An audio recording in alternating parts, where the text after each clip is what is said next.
Peace is one of the greatest treasure we can have. Hindi lahat ng tao may peace. Kasi madalas, iniisip natin na nakukuha lang yun kapag perfect ang buhay.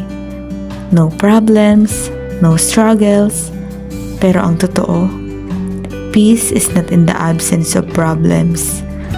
It's the presence of God in our hearts and mind.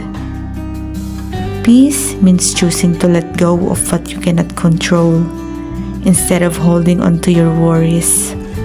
It's choosing forgiveness over anger, hope over fear, and trust over doubt. Minsan sobrang gulo ng mundo.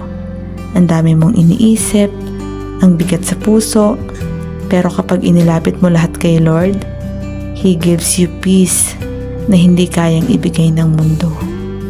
Kaya kung gusto mong maranasan ang tunay na kapayapaan, start by surrendering your heart and mind to God. Because real peace is not found in circumstances, but in Him who holds your life together.